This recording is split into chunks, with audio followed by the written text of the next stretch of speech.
Between late December 1989 and late January 1990, the United States launched Operation Just Cause to invade Panama and oust the formerly CIA-supported military dictator Manuel Noriega. As the sun rose on December 20th, multiple U.S. Special Operations units initiated strategic attacks throughout the country against Panama's defense forces and Noriega's personal property. A particular priority was the retrieval of a man codenamed Precious Cargo. This would be the task of America's Delta Force, in a mission known as Operation Acid Gambit.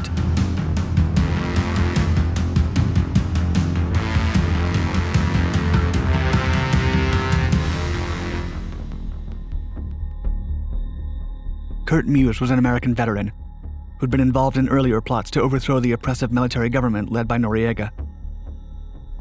Muse had grown up in Panama and then lived in the United States with his wife, a Department of Defense education activity teacher. After his military service was over, he returned to Panama, where he aided American anti-Noriega efforts by setting up an underground radio station to fight against the regime. However, a Panamanian news organization discovered that he was working for the CIA, and the Panamanian government arrested him. He was sent to Cárcel Modelo, an infamous prison used by the regime to house political adversaries and plenty of innocent people. Among Panamanians, it was known as Crime University, since most inmates would become worse criminals once their sentence was over. The prison was built for 250 people, was expanded to house 450 prisoners, and ended up having over 1,000 throughout the years. Muse spent 9 months in solitary confinement, waiting for his country to rescue him. President George H.W. Bush decided in favor of a rescue mission, after an American military doctor who had been allowed inside the prison smuggled out a letter from Muse. 23 Delta Force operators were assigned to carry out the raid, with support from Night Stalkers. Still, although the mission was planned separately, it was postponed until the United States was ready to carry out Operation Just Cause.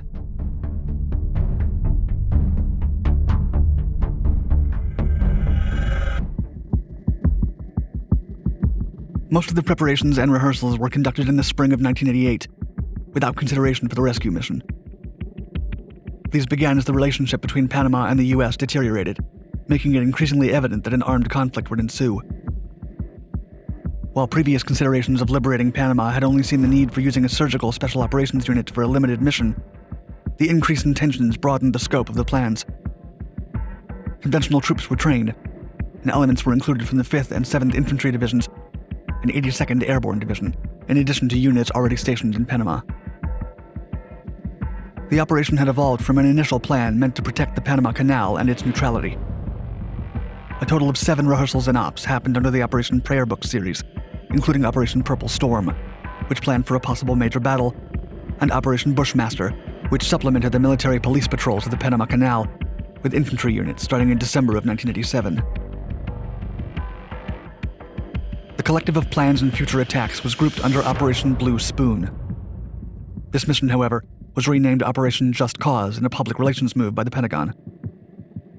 Later on, General Colin Powell would claim that the name served its purpose because, quote, even our severest critics would have to utter just cause while denouncing us. The change gave the invasion an air of legitimacy with the public and the media, despite fears that international law might find it questionable. Delta Force later rehearsed for the rescue mission on a mock-up of the prison built at Eglin Air Force Base in Florida. It was mapped out after notes supplied by the American doctor who had treated Muse. After midnight on December 20th, 23 Delta Force operators aboard 4 MH-6 Little Bird helicopters arrived in Panama, flying towards the overcrowded prison.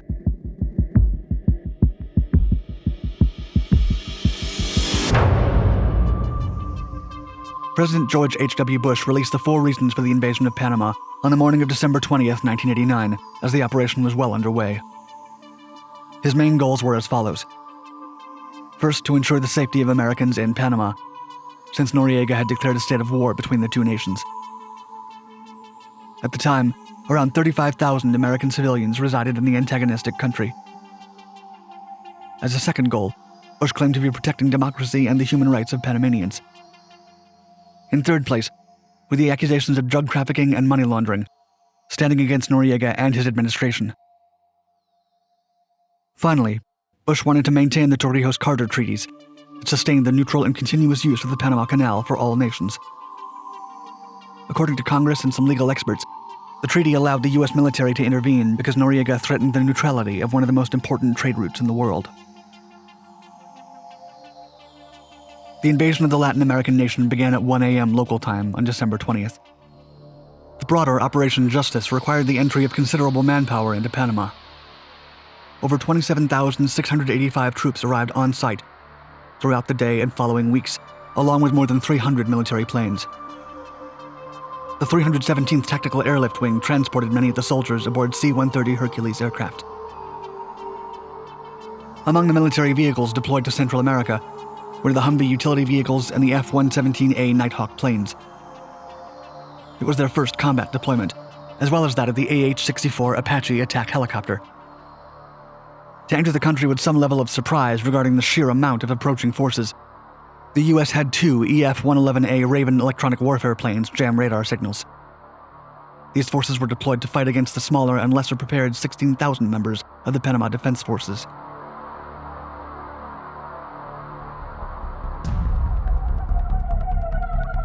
The MH-6 helicopters of the 160th Special Operations Aviation Regiment landed with the Delta Force on the roof of the Carcel Modelo on December 20th, 1989, to free the American hostage. Snipers from the Delta Force cleared the area of sentries and the Comandancia located across the street from the prison. To keep attention away from the rescue effort, 2 C-130 Spectre planes began shooting at the Comandancia. The heavily armed aircraft succeeded in redirecting attention. The Delta Force troops attempted to enter the prison with a pre-built door charge, but the humidity took down some of the tape on the breech explosive. With no other option, they decided to blow up the whole door. Muse would later recall that moment in an interview, quote, "I hear explosions, I hear people running around, and then shots, and then the hall starts filling with a thick, acrid white smoke." One of the Delta operators climbed in through a window outside of the captive cell to shoot the guard who was in charge of eliminating Muse should a rescue effort happen. The rest of the crew entered the prison complex quickly to find their target. The cell door was shot at twice, but the lock was thick and unyielding. After a small detonation, the cell was opened, and Muse was free.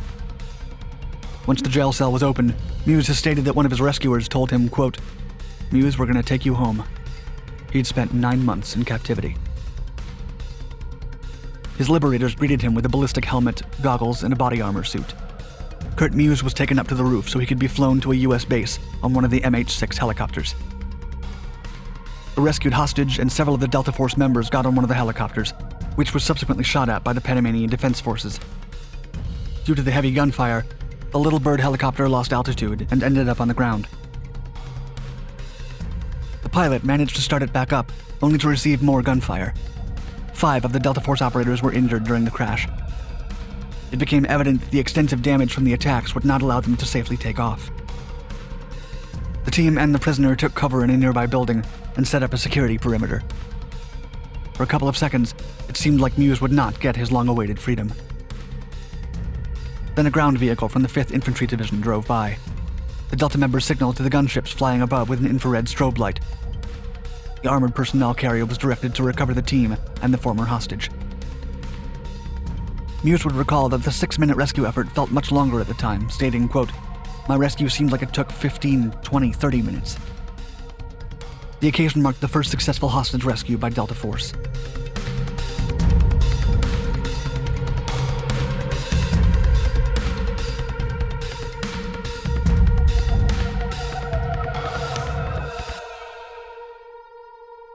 While Kurt Muse was being retrieved, other troops were focused on taking over Panama and ensuring that Noriega could be captured. The Navy SEALs had to ensure that Noriega couldn't depart from the country through Ope. SEAL Team 4 was tasked with destroying his plane at the airfield. Led by Commander Lieutenant Patrick Toohey, they landed to the south of the airport at half an hour past midnight. Just 15 minutes later, they were in position. Complicating matters, several armored cars approached the airfield. Commander Toohey sent a squad to position themselves to block the vehicles. The Panamanian Defense Forces opened fire, injuring 6 SEALs. The American troops opened fire as well. In the midst of the battle, the SEALs brought out an AT-4 anti-tank rocket and fired. Noriega's plane went up in flames. Afterward, they rolled in a plane and left it in the middle of the runway to prevent any incoming or outgoing planes from using it. The wounded SEALs were evacuated to Howard Air Force Base, while others secured the airfield. At the same time this battle was developing, a team of 4 SEALs with a rebreather system swam towards Noriega's gunboat. They'd been dropped off by a Zodiac inflatable boat in a mangrove tree grove. Thanks to the rebreather systems, they produced no bubbles and were able to move unnoticed. They set up explosives under the Presidente Porras gunboat. Desperate, Panamanian troops shot at the water and even dropped grenades while the SEAL team hid under the pier. The Presidente Porras was destroyed. On their way back, they heard a massive ship sailing close by and opted to swim deeper. They descended to 40 feet under the surface, incredibly dangerous considering their breathing system. Still, none of them suffered any consequences from the depth and were able to return to Rodman Naval Base. In total, the mission wounded 9 SEALs and lost 4. Operation Just Cause continued throughout the following months as the U.S. targeted mostly military units.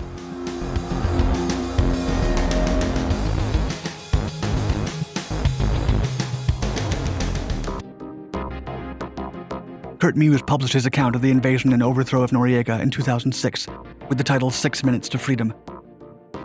He recounted how his family fled the country after his arrest and includes eyewitness accounts of his mistreatment at the Casa Modelo. President Noriega escaped the initial American attack, finding refuge at the Vatican diplomatic mission in Panama City.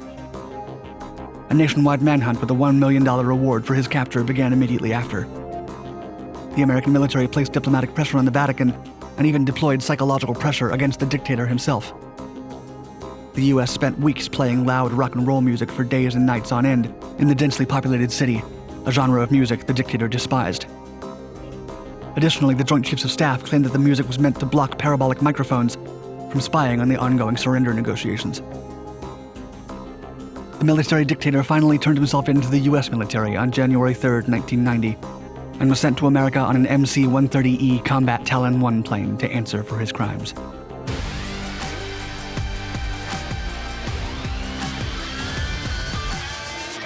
It was 1940, and a new European conflict was spreading like wildfire across the globe.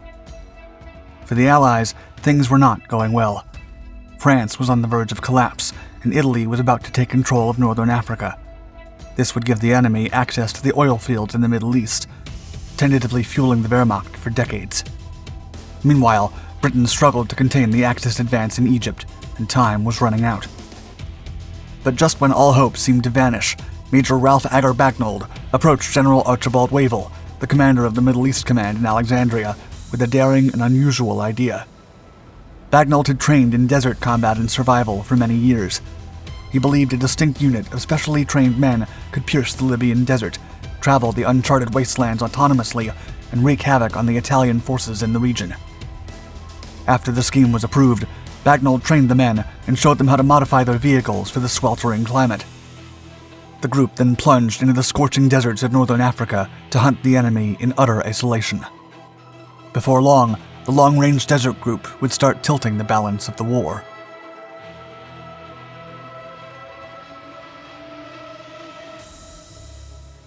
After the so-called phony war, Germany unleashed all their military might upon France and the Low Countries. From then on, things moved at a breakneck speed, and Britain and France could do very little to cripple the seemingly unstoppable German war machine. Benito Mussolini then declared war on the Allied nations and moved to seize their territories in northern Africa. It was the perfect opportunity to realize his dream of a new Italian empire. While the Italian forces prepared to launch an attack on Tunisia and Egypt in a desperate dash to capture the Suez Canal from the British, the US and the Soviet Union were still months away from joining the war. Italy and Germany sought to pressure Britain, isolate it, and then sue for peace. Cornered, but far from trapped, Britain resisted the Axis powers, taking the initiative and attacking the Italian fortifications on the Libyan border, known as the Frontier Wire, then capturing Fort Capuzzo. Still, they did not have the resources to go very far, and soon learned that a massive Italian offensive was coming their way. Desperate times called for desperate measures, which is why Major Ralph Bagnold approached his commanders with a unique idea to slow the Italians down. Ralph Bagnold was not only an accomplished fighter and a veteran of World War I, but also a renowned desert explorer and survivalist who developed numerous tactics to traverse the most inhospitable wastelands of the world. After World War I, he was deployed to Cairo as part of the British Army, where he would begin his life's passion of delving into the Libyan deserts. In 1929, he explored the vast swath of desert from Cairo to Ain Dala using a Ford Model A in search of the mythical city of Zerzura. In 1932, he staged the first recorded east-to-west crossing of the Libyan desert.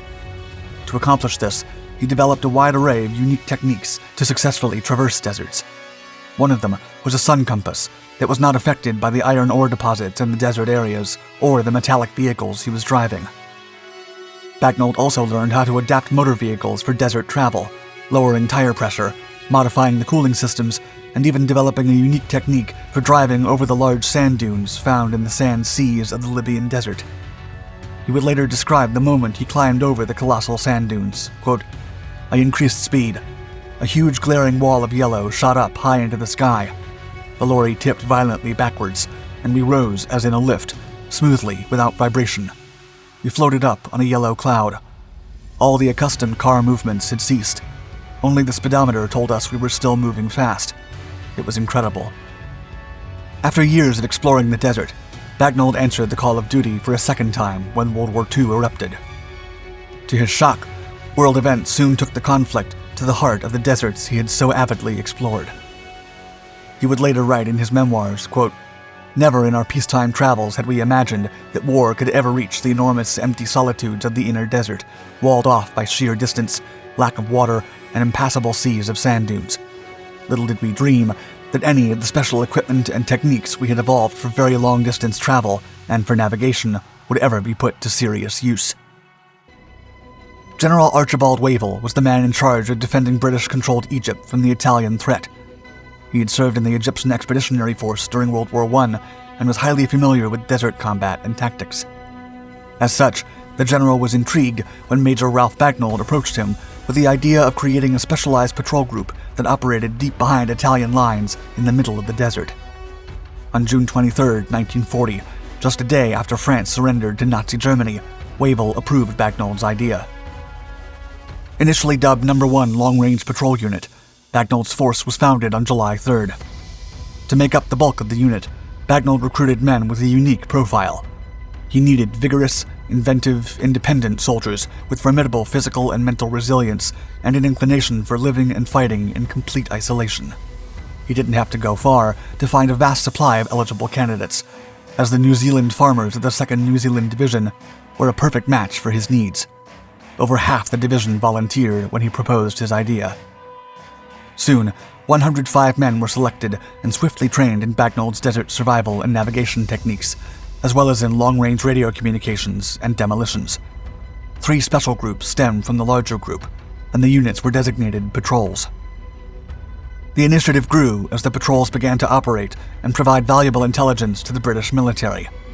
The force was then renamed the Long-Range Desert Group, or LRDG, and British and Southern Rhodesian soldiers also joined its ranks. The early patrol units had 2 officers and 28 men each, and they were issued a Ford 15 Imperial 100-weight truck and 10 Chevrolet 30 CWT trucks. In the spring of 1941, the units were split in half, with each team comprising 1 officer and 15 to 18 men on board 5 or 6 vehicles. In addition, each patrol unit included specialized personnel, a medical orderly, a desert navigator, a radio operator, and a vehicle mechanic. The LRDG was deployed for the first time on September 15, 1940, shortly after the Italian invasion of Egypt began. W Patrol, led by Captain Edward Teddy Cecil Mitford, was the first group to venture into the Libyan desert in a quest to locate Italian forces and inform them of their positions. The task was a monumental endeavor. They had to patrol an area stretching about 930 miles south from the Mediterranean Sea to the Tibesti and the Jebel Awaynat Mountains, and about 1,200 miles from the Nile Valley in the east to the mountains of Tunisia and Algeria in the west. There were no paved roads or infrastructure, and they had to endure temperatures of up to 140 degrees Fahrenheit during the day and freezing winds at night. Only a few oases held any drinkable water in the entire region, and their knowledge of their location was essential to their survival. The Desert Commandos could not locate the main Italian attack force, so they decided to sabotage their operations in the region by assaulting fuel dumps and airbases and intercepting and destroying an Italian convoy carrying supplies to Kufra. Soon, T-Patrol, commanded by Captain Patrick Clayton, was also unleashed upon the Sand Sea. Both patrols joined forces and conducted several raids on Italian posts, after which they returned to Egypt with 2 captured Italian trucks and a large load of official mail. The Italians didn't like being raided by the LRDG. They immediately responded by drastically decreasing their frontline forces and reinforcing the number of troops in the area where the LRDG was operating. In December, G and T patrols returned to the Sand Seas. They crossed the desert to the northwest of Kufra and rendezvoused with members of the Free French forces in Chad. Together, the British and French forces launched an attack on the Italian fort at Merzouk. After a fierce encounter, the commandos could not take the fort, but managed to destroy the nearby airfield, dealing yet another blow to the Italians in the region. A few days later, they were intercepted by Compagnia Auto-Sahariana de Kufra, an Italian company that also specialized in deep desert combat. A brutal battle in the center of the Libyan desert ensued. Both units traveled light and fast, and they engaged by using rifles and machine guns, while the LRDG unleashed its gas-operated machine gun fire on the Italians. Closely matched in numbers and skills, the LRDG lost 1 man, and 3 others were captured. They also lost 3 trucks in the process. Meanwhile, 5 Italians lost their lives, and 3 were injured before they retreated, abandoning one of their trucks. 4 members of the LRDG barely escaped by walking 200 miles in 10 days with no food and only a 2-gallon water canteen for all of them. The rest of the men arrived back in Egypt on February 9th, after covering over 4,500 miles. Major Clayton was captured and taken to a prisoner camp in Italy, and he would eventually receive the Distinguished Service Order. The LRDG continued their deep penetration, intelligence, and sabotage operations, successfully undermining the Italian presence in the region. Still, by 1941, the global stage had changed. Germany had lost the Battle of Britain, and they could not execute an invasion of the British Isles. In turn, the British military had been able to reinforce Egypt, and their 8th Army pushed the Italians back out of the British territory with spectacular efficiency. As such, the LRDG took a more supporting role, instead of working independently as before. Soon, the unit was absorbed by the 8th Army, and they were tasked with surveilling the road between Tripoli and Benghazi. 3 patrols were involved in road watch at any given time. While one team watched the road for a week, another would be on their way to relieve them, and the third was returning to Siwa after having been replaced. The scheme would be highly effective, with the watchers keeping a 2-mile distance from the road and hiding their vehicles with camouflage nets, rocks, and vegetation. At night, 2 men would sneak as close as 320 meters off the road and carefully study the types of vehicles and number of Italian soldiers passing by. On March 21st, R1 Patrol was surrounded by a large Italian convoy that set up camp between the watchers and their concealed vehicles. However, a distraction from the other LRDG patrols assured the men got back to safety. The road watch operated from March 2nd to July 21st, 1942. Not once were the watchers discovered, but they did manage to provide the 8th Army with crucial intelligence. In 1942, the LRDG accomplished a series of vital operations by guiding the newly created Special Air Service, or SAS forces, through the desert in raids targeting numerous Axis air bases. SAS had been formed partly inspired by the feats of the LRDG, would drive them through the Libyan desert to their targets. During the last stretch of 1942, SAS units attacked Tobruk by land and sea in Operation Agreement, and also led an assault on Benghazi in what would be known as Operation Bigamy. While these coordinated attacks took place, the remainder of the LRDG attacked Barkay in Operation Caravan. Patrol T1 assaulted the airfield, while Patrol G1 engaged the barracks. The onslaught was a massive success, with the Desert Commandos destroying 35 aircraft and crippling the Italian forces in the town. The LRDG continued to be a formidable asset for the Allies in North Africa, from the initial Italian invasion all the way to the Axis in Tunisia in 1943.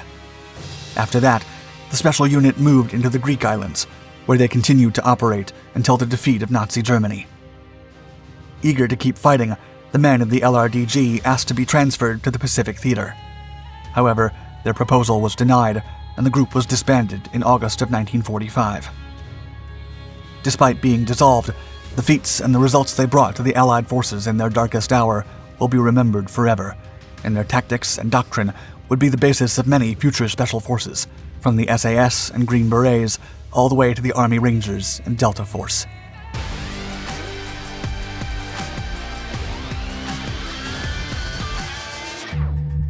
The 10-man team of American soldiers was silent, their bodies hugging the ground. Their camouflage uniforms mixed perfectly with the nearby bushes, and none of the Japanese soldiers from the patrol noticed them as they passed through the road. It was hot, and the thick jungle canopy did little to ease air circulation. Prudent as always, the men slowly got up and kept advancing toward the inner portion of the island, following the first principle of their mission: avoid contact with the enemy, and only shoot if necessary. They were not commandos. They were the Alamo Scouts, the eyes and ears of General Walter Kruger's Sixth Army, a unit created to gather intelligence in the Pacific Islands before any Allied landing invasions. These men were taught to blend with the jungle and make nature their ally. In over 100 missions they would conduct during wartime, no Alamo Scout would lose his life when facing overwhelming Japanese enemies behind enemy lines.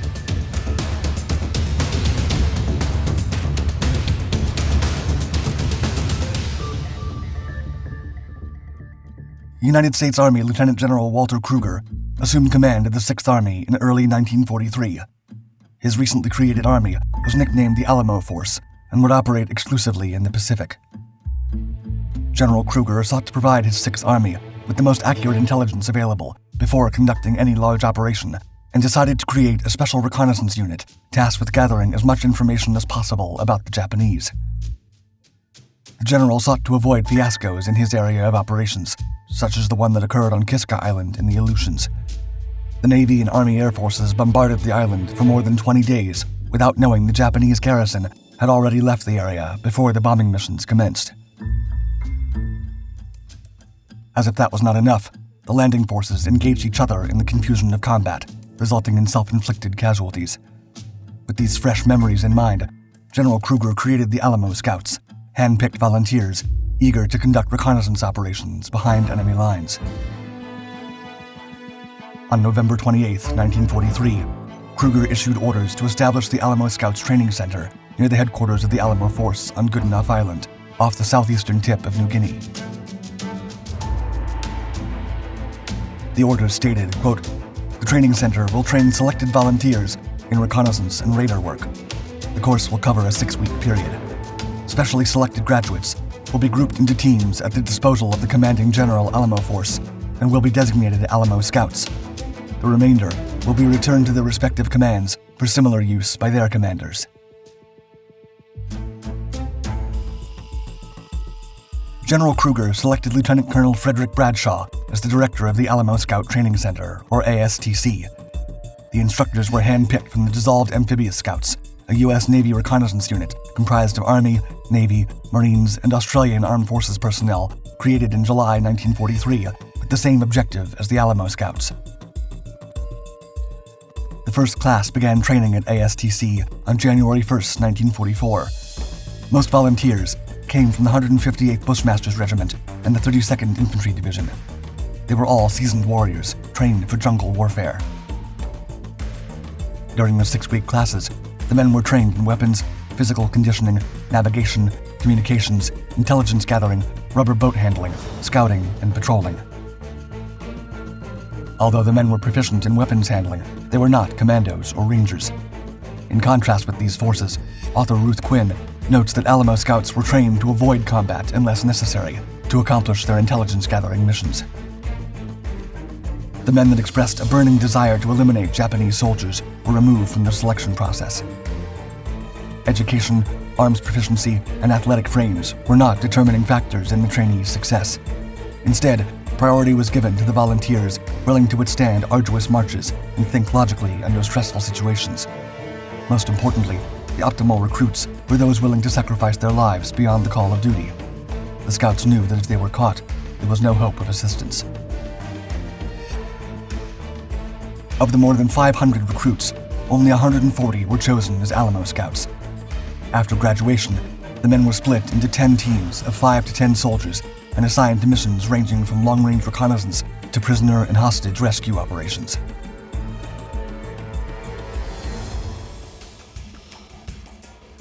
Lieutenant John R.C. McGowan and 5 men carried out the Alamo Scouts' first reconnaissance operation on February 27, 1944. The Scouts were dispatched to Los Negros Island and arrived at the shore on a rubber boat. Previous intelligence had reported there was no activity on the island, but the Alamo Scouts tracked down a well-fed Japanese garrison deep inside the island, where they came close to a Japanese work party of over 15 men and avoided them by blending with the bushes. The Scouts then withdrew to the jungle and awaited the arrival of the PBY Catalina. 2 days later, the 1st Cavalry Division landed on the island and successfully neutralized the Japanese, thanks to the accurate intelligence provided by the Alamo Scouts. The success of the operation became a pattern for successive missions. The Scouts would be deployed aboard PT boats, Catalinas, or submarines before the landing of Allied divisions to gather as much intelligence as possible to prepare the invasion accordingly. After Los Negros, more Alamo Scouts were dispatched to Wewak and Madang on the coast of New Guinea to gather critical information about the enemy and rescue over 70 Allied Dutch prisoners. During these operations, no Alamo Scout was ever detected by the Japanese.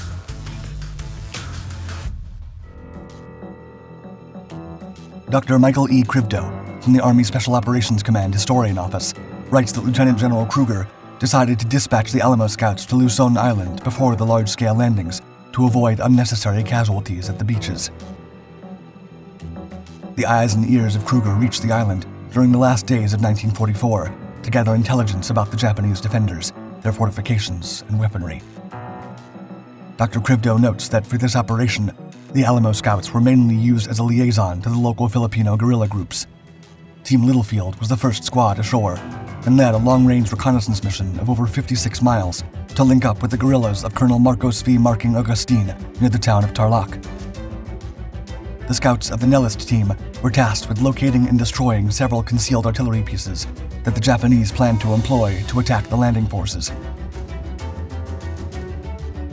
The men, equipped with camouflage uniforms and the necessary supplies to operate behind enemy lines, infiltrated the jungle to locate their targets. After covering the target area, the Alamo Scouts located the enemy emplacements and destroyed them with mass artillery fire, paving the way for the invasion force. Team Nellis then linked up with Team Roundsville and soldiers of the 6th Ranger Battalion to raid the Japanese camp of Canabatuan. The camp was over 20 miles behind enemy lines and had more than 500 Allied troops held captive, alongside friendly guerrilla forces. It would not be easy to fight the Japanese in their territory. The Scouts had trained for this and were eager to put their abilities to the test once again and save their countrymen.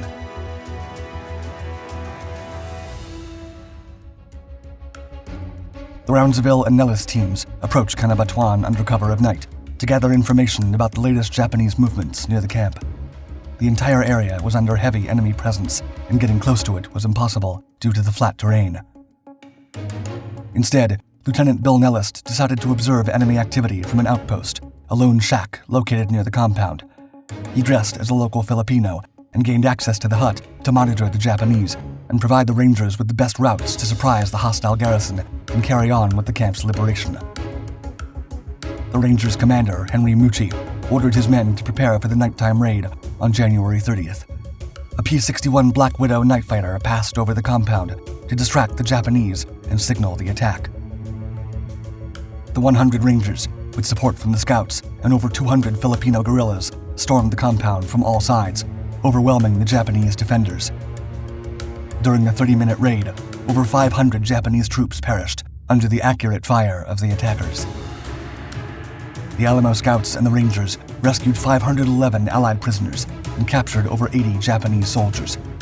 The war was nearing its end, and the Scouts still had much to do.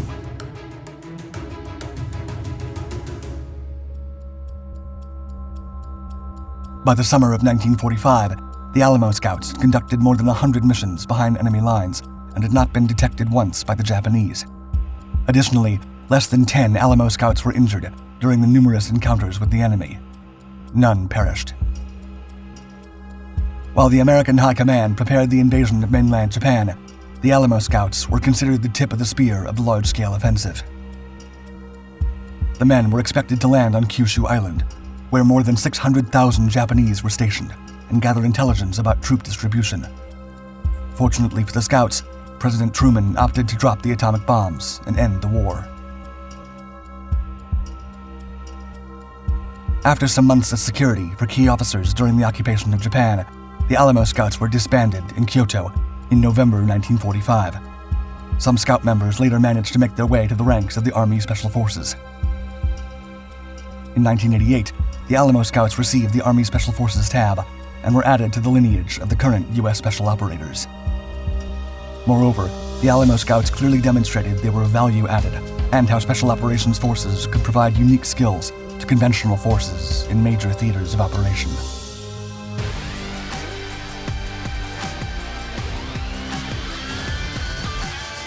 Scattered attacks had intensified during the last hours of April 30th, 1968, at the Dongha sector. The Marines, fierce as ever, were all in for some combat, but something was off. These skirmishes seemed coordinated. By the time the Marines made one of the prisoners speak about the nature of the attacks, it was already too late to call reinforcements.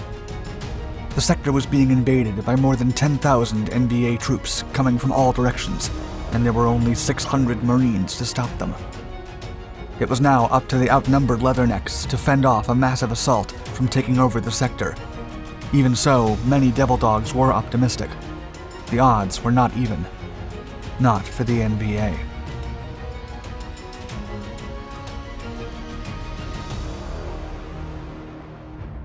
After the conflict stabilized and the North Vietnamese vanished in 1967, the flames of war were quickly ignited again with the launch of the surprise Tet Offensive on January 30th, 1968. Reinvigorated by Chinese and Soviet military support, the PAVN advanced swiftly through the south. More than 80,000 North Vietnamese poured into over 100 cities and towns under American control, including the cities of Hue and Saigon. The Vietnam War had reached a new height. The counterattack was quick and effective, despite taking the U.S. forces off guard. The Marines and the Army held the line, and Saigon and Hue turned into a combat zone where more than 6,000 civilians perished. By February 25th, both cities were under U.S. control at the cost of 120 Americans and 370 friendly ARVN troops. Enemy casualties exceeded 7,000. Nevertheless, the fight was not over yet. The Marines at Khasan would fight the enemy for 77 days. By April, NBA casualties had reached a staggering 45,000, with more than 6,000 taken as prisoners of war. Broken, but not yet defeated, the NBA retreated to the north, leaving behind a trail of fire. Army and USMC fire bases were attacked, and the entire zone was contested by both forces. The NBA knew that most of the U.S. war effort was focused around Khasan and the A Shau Valley, and decided to lead a new offensive on the eastern side of the DMZ. The plan was simple. If the NBA took control of Quang Tri Province, the entire east coast would fall under its control, including Dongha and the Qua Viet and Bois Dieu rivers. If that happened, the entire American supply network would collapse, as Dongha was the command post of the 3rd Marine Division, the 9th Marines, and the main logistic base for the northern region. Despite its critical importance, Dongha was vulnerable and lacked reinforcements. As such, the NBA increased their attacks in the area during the last week of April. On April 29th, Marine Task Force Ravi ran into an NBA ambush at Cam Vu Route 88. The engagement began at 4 p.m. and lasted over 7 hours until midnight. The task force suffered 11 casualties and 22 wounded, while the enemy lost over 26 men and managed to inflict severe damage to some of the tanks the Marines were using. The entire sector was put on high alert, and Dongha was reinforced with additional Marines from the area. Then, at 4 a.m. the following day, the NBA ambushed Navy landing craft carrying supplies bound for Dongha. Major General Rath von McClure, commander of the 3rd Marine Division, ordered a battalion of Marines to investigate.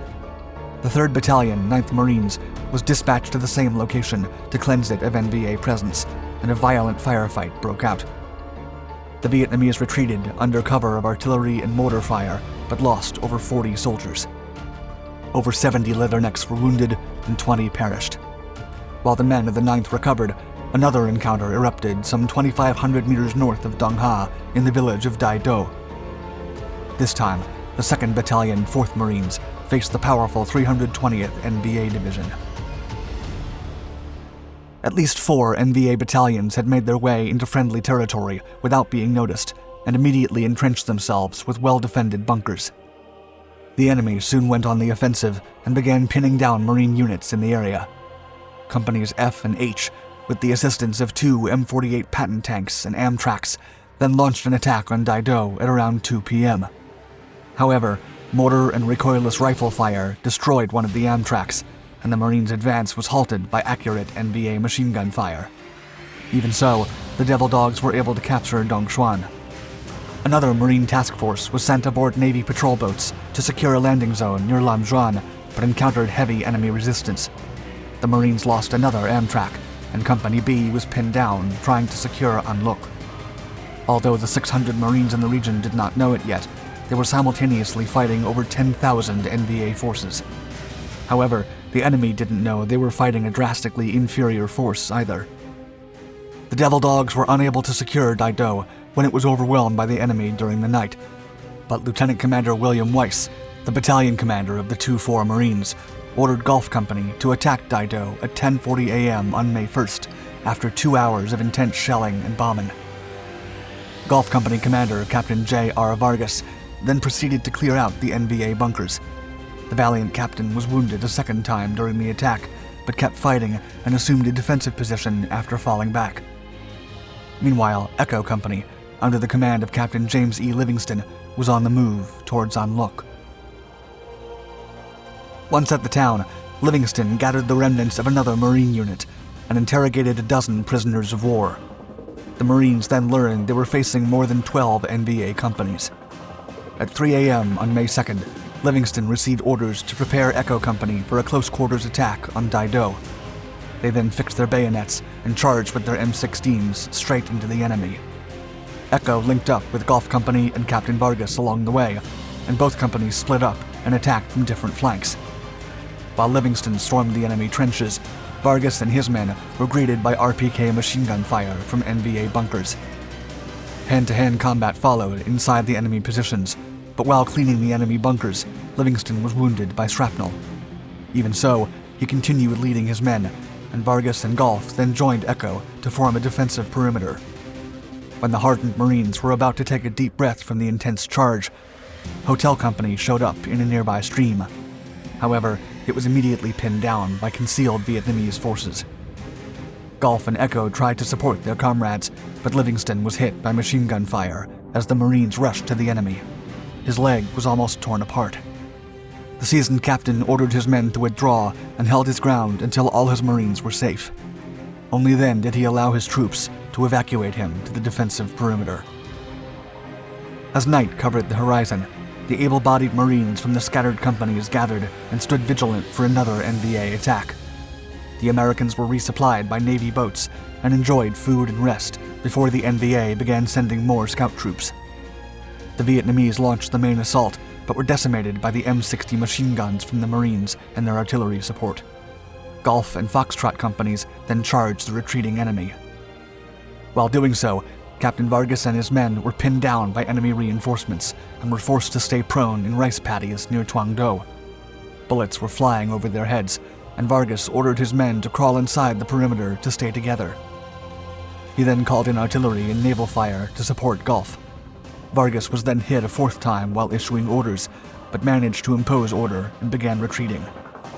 Following this last attack, the rest of the NVA 320th Division withdrew from the area, believing the Marines were equal in numbers.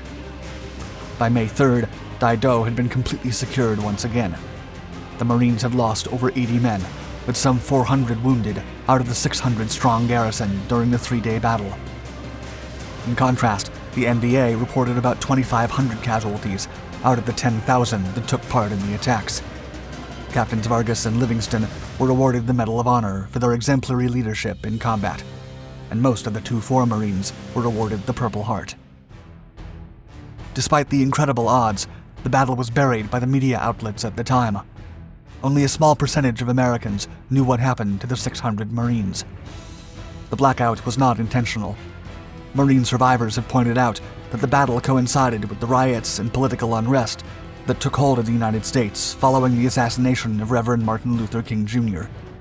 Nevertheless, half a century after the legendary Battle of Dido, Montana Senator John Tester is looking to recognize the valor of the Marines that fought the forgotten Battle of Dido, trying to get President Joe Biden to give the Marines a presidential unit citation. Regardless, some journalists and military historians believe it will never happen. Based on documents from the Department of Defense, there's no record of an instance in which a presidential citation has been awarded to a unit half a century later. As of May 2022, the White House has not communicated anything related to this one-of-a-kind petition, which would be a humble homage to the devil dogs that perished while holding the line against the waves of hostile North Vietnamese soldiers.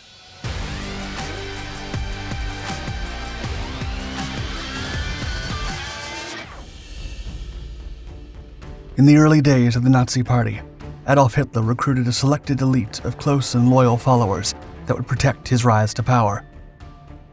Once he consolidated his rule in the country, the intimate circle expanded its influence across the borders. As the Third Reich spread throughout the continent, the Nazi leaders were desperate to keep their ideology intact, and the infamous SS was born. However grim its reputation, an even gloomier group of carefully chosen individuals eventually grew inside the organization. It was the Leibstandarte SS Adolf Hitler, which would guard the Führer himself at any cost.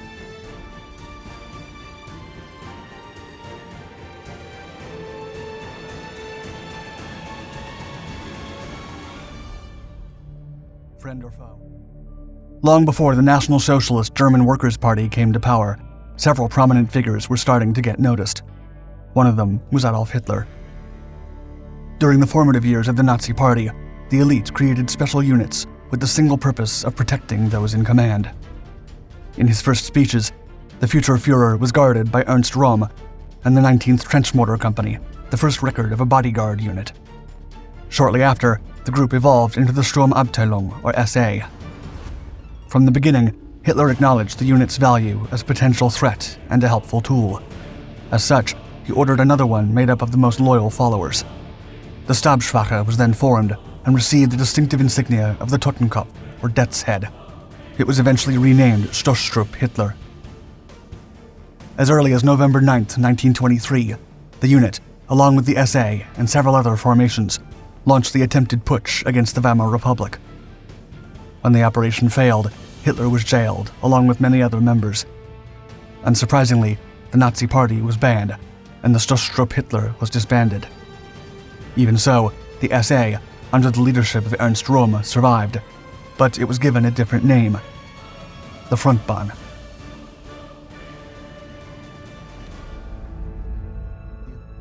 While the most important Nazi leaders were incarcerated, the SA continued to grow from 2,000 men to roughly 30,000. Hitler was freed in December of 1924 and disagreed with Röhm on the direction of the SA.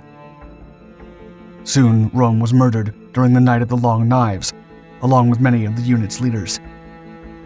Once a powerful paramilitary political force, the SA left a significant void, and Hitler still needed a trustworthy bodyguard unit. Thus, the Schutzstaffel was born. By 1925, there were two competing organizations within the Nazi Party, the SA and the SS. However, the SS grew the most and gave way to the first Leibstandarte units. The organization had grown to nearly 50,000 members by the time Hitler rose to power. Even so, it wasn't enough. A select elite unit needed to be formed, comprising hand-picked SS men who would serve as bodyguards to Hitler and only answer to him. It was called the SS Sonderkommando Berlin, and later redesignated Adolf Hitler Standarte. Then, on the 10th anniversary of the failed Munich Putsch, the unit took a mass oath, swearing to protect the Führer to the last consequence. And by orders from Heinrich Himmler, the group was designated Leibstandarte SS Adolf Hitler, or LSSAH.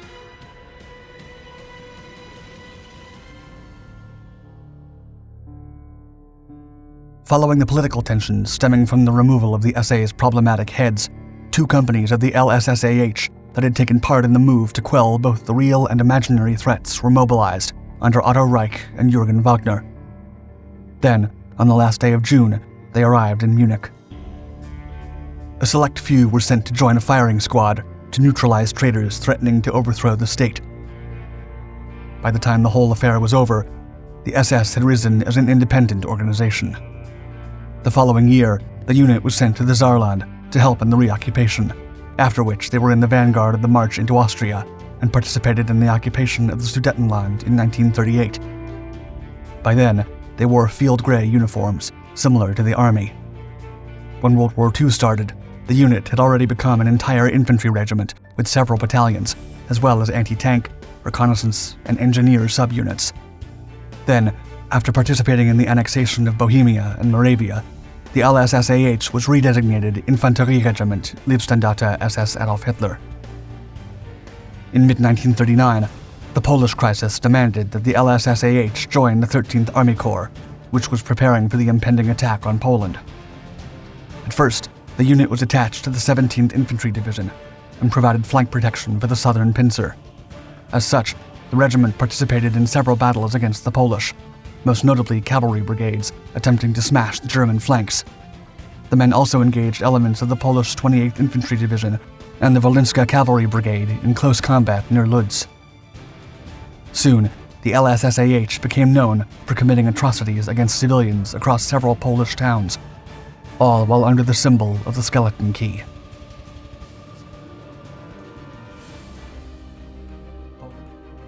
After several successful encounters, the unit was sent close to Warsaw and attached to the 4th Panzer Division under Brigadier General Georg Hans Reinhardt.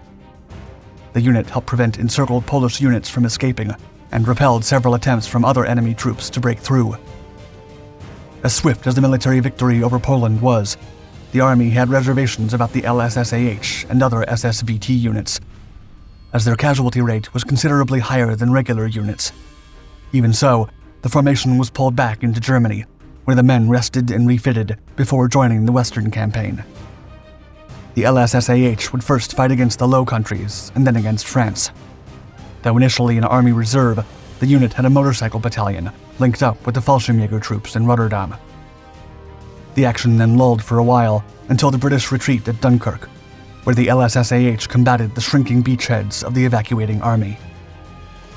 For the remainder of the campaign in France, the unit became an independent regiment under the 14th Panzer Corps. The men were tasked with attacking south from a bridgehead at Amiens, but were stopped by fierce French resistance. As such, the 14th was transferred to the east, where they successfully crossed the Seine River and cut the retreat of many French units. When the armistice was signed, the 14th helped secure the rest of occupied France. The LSSAH then remained in the country to rest and refit, but would soon be deployed to play a pivotal role in the upcoming invasion of England. Subsequently, the unit trained extensively in amphibious warfare, and by August of 1940, it had reached brigade status.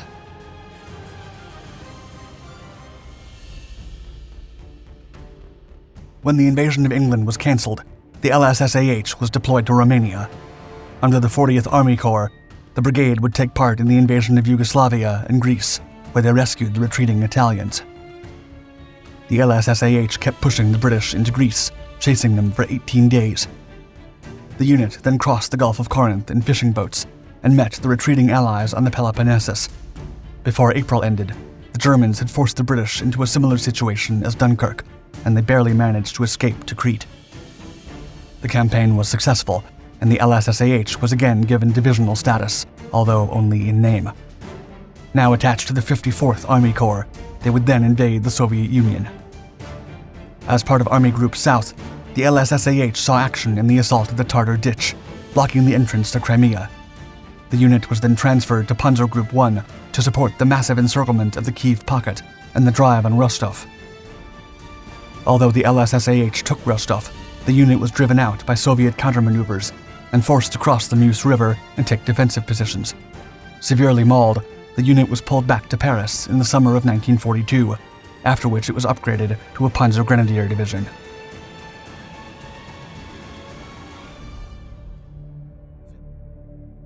The LSSAH was called into action once again in 1943.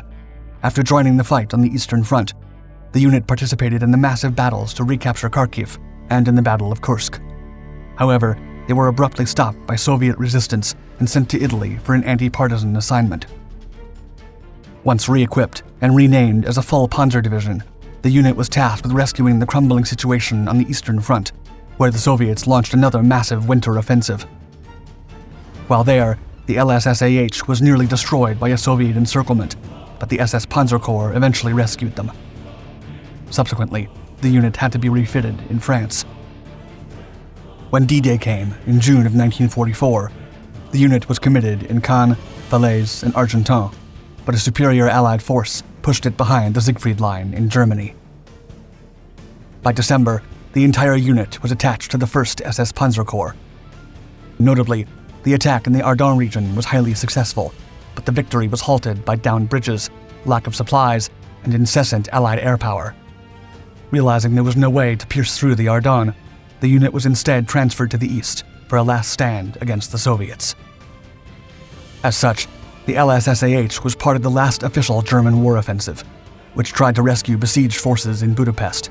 However, the battered German troops could not take it much longer, and the unit was soon pulled back to Austria, where the men would await the Soviet onslaught. However, they eventually surrendered to the Americans instead.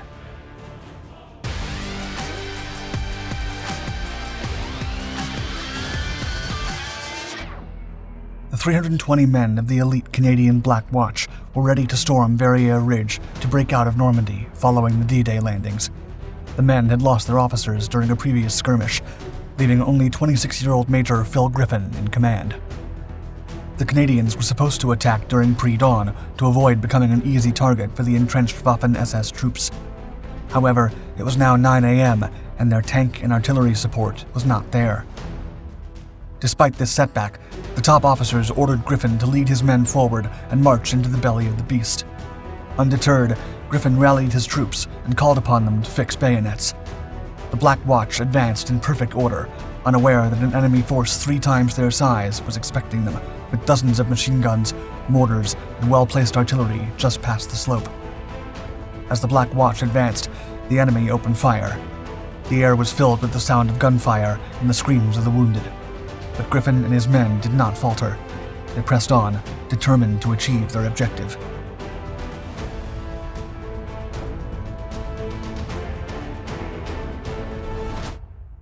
On June 6, 1944, the Allied forces launched Operation Neptune, the largest amphibious assault in history. American, British, and Canadian commanders expected heavy casualties during the initial Normandy landings, but the opposite occurred. The Führer's Atlantic Wall was breached during the first combat days at a lower casualty rate than expected. The coastline defenses were swiftly taken care of, but the initial Allied momentum was brought to a halt as they penetrated northern France. Although American and British aircraft enjoyed total air superiority, the Germans proved to be masters at keeping a continuous defense in depth. The lives of over 37,000 Americans were lost, as well as more than 25,000 British and Canadians. Supreme Allied Commander Dwight Eisenhower and British General Bernard Montgomery expected a war of mobility where air power and armored regiments would change the tide of battle, but were received with combats reminiscent of World War I. Despite being outnumbered, outgunned, and drained of resources, the Germans were dug in deep and fought ruthlessly. In early July, the Anglo-Canadian forces captured the districts north of Caen as part of Operation Charnwood. However, they were still required to continue pushing the Germans back. The problem was that neither the British nor the Canadians had the manpower to break through the German resistance. As such, General Montgomery responded by employing 3 armored divisions to lead a strike from the Orne bridgehead and eliminate the German army south of Caen.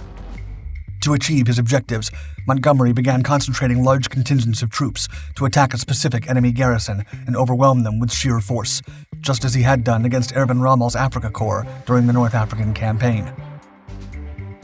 Eisenhower then ordered a 2-fisted offensive to attack the Germans simultaneously. While the U.S. prepared Operation Cobra, Montgomery's plans became Operation Goodwood, with its Canadian subsidiary, Operation Atlantic. Goodwood was launched on July 18, 1944, with lackluster results. Despite employing heavy bombers to decimate the 12th Waffen-SS Division Hitlerjugend, the 3 British armored divisions made little progress, and the Canadian infantry divisions fared no better. The operation culminated after just 2 days, but some progress was achieved as the Germans were pushed back from Caen. The Anglo-Canadian troops could now approach the German-controlled Verrières-Bourguebus line, where they clashed with the Waffen-SS armored divisions and had to withdraw. As such, it became the main German defensive line in Normandy and robbed the British of their initial momentum since the D-Day landings. Meanwhile, during Operation Atlantic, the infantrymen of the 2nd Canadian Corps attempted to breach a small rupture of the enemy line at Verrières Ridge, and although they failed, this proved to be the conception of Operation Spring, which led to the German line breakthrough. Verrières Ridge was located some 8 kilometers south of Caen. It was heavily defended by the 1st SS Panzer Corps, comprising veterans from past campaigns and led by Iron Cross recipient General Sepp Dietrich. The ridge blocked the Canadian forces' path to their next objective, capturing the town of Falaise. The British Second Army barely secured the Bourguebus Ridge beside Verrières, but failed to push back the Waffen-SS troops. The task of clearing out the ridge fell under the Canadian troops' commander, Lieutenant General Guy Simons, who had 2 infantry divisions and 1 armored brigade under his command. Simons was aware that the Germans had amassed over 380 panzers and scores of 88mm guns in the region, but he continued planning. The ridge provided the 1st and 12th SS Panzer Divisions with a significant tactical advantage over the Canadians, as the high ground allowed the Germans to position their artillery for maximum accuracy in defense. They were dug in deep and had plenty of mortars and panzers to attack the enemy if it dared to approach the line. The Calgary Highlanders, the South Saskatchewan Regiment, and the Queen's Own Cameron Highlanders of Canada had previously attempted to destroy the entrenched Germans, but failed with numerous casualties. Nevertheless, General Simons was committed to taking Verrières Ridge during a night operation designed to outflank the Liebstrandatta Panzer Division and destroy it. With Operation Spring, General Simons hoped to achieve a second Verney Ridge victory that could surpass the legendary Canadian victory of World War I. The plan consisted of 4 phases. The Calgary Highlanders would once again attack the Bourguebus Ridge and Maille-sur-Orne to secure the flanks of the main thrust. Then, the prestigious Black Watch would attack Verrières Ridge to deal a decisive blow to the Waffen-SS. The Royal Highland Regiment of Canada, or the Black Watch, was one of the most notable units in Canadian military history, composed of volunteers that came from the ranks of the citizen soldiers, and comparable to the American 1st Marine Division, the Big Red One, or the 101st Airborne. Phase 1 of Operation Spring was scheduled for July 23rd, but the weather delayed it to July 25th. This allowed the Germans to bring 4 battalions, totaling over 480 panzers and 500 guns. At 3:30 a.m. on July 25th, the North Nova Scotia Highlanders attacked Tilly-la-Campagne. General Simons used a lighting system that employed searchlights reflected off clouds to provide better visibility for the troops. The firefight was brief and intense, as the German defenders spotted the Canadians but were encircled after 1 hour of combat. At 5:30 a.m., the Black Watch was dispatched to attack, but faced unexpected SS resistance at Saint-Martin Road, holding the unit back until 8 a.m. By the time the men reached the objective, they had already lost their 2 officers. From there on, the operation was doomed. While the infantry gathered for the attack, about 74 Royal Air Force medium bombers dropped their ordnance over the German defenses to weaken them before the ground attack. The 320 Highlanders stood ready, crouching in a muddy beet field and soaked in sweat, mud, and blood. Some prayed, others inspected the weapons, and some enjoyed the little peace they had left before hell broke loose. The Black Watch could see the northern slope of Verrières Ridge from their current position, but they didn't know that German forces 3 times their size awaited them behind the ridge. As the bombers flew above them, Major Phil Griffin met with the 5th Brigade commander to discuss the absence of promised armored support. A squad of Canadian Sherman tanks that was supposed to storm the enemy lines before them was nowhere to be found. The promised artillery support of a steel curtain that would fire high-explosive shells some 50 meters ahead of the Black Watch to force the Germans to take cover was also absent. And to make matters worse, the smoke that was supposedly going to pop off from the right flank to temporarily blind the enemy was nowhere to be seen. The Black Watch was on its own, and no support was coming. When H-hour arrived, no tanks, artillery, or smoke had materialized. The Black Watch had no support, but Major Griffin had a direct order to push forward, no matter the cost. He then shouted, quote, "Black Watch, advance. The men quickly got on their feet and began advancing toward the enemy with fixed bayonets. Some 50 meters into the field, the hellish sounds of high explosives began to tear apart the Canadian formation. German artillery opened, fired mercilessly, and concealed weapon pits mowed down the men. There was no turning back for the Highlanders, who were isolated. About 100 meters into the lethal ridge, German mortars began firing on the exposed Canadians. The men began to go down one by one, but they kept moving forward. Peter Prine from the 2nd Panzer SS Division later recalled, quote, "In 4 years in Russia, we never saw anything like it. The soldiers were marching upright, holding their rifles across their breasts in readiness, as if on parade drill." Despite the Black Watch's efforts, of the 320 men who made the assault up Verrières Ridge, less than 20 were fit for duty the next day. The Black Watch suffered 94% casualties in terms of those wounded, missing, and taken as prisoners of war. The assault became the second costliest day for the Canadian military in World War II, after the Dieppe raid of 1942. The surviving members of the Black Watch ultimately took Verrières Ridge during the second week of August with additional support, and most of the 129 men who lost their lives during the assault on the ridge were buried at Bretteville-sur-Lez Cemetery, outside the village of Saintot.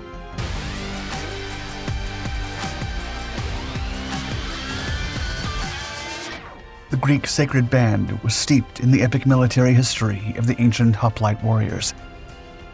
Established in 1942, the unit was trained to follow the footsteps of the British SAS in the Special Boat Service. For over 2 years, the seasoned Greek commandos conducted land and sea-based raids against the Axis forces.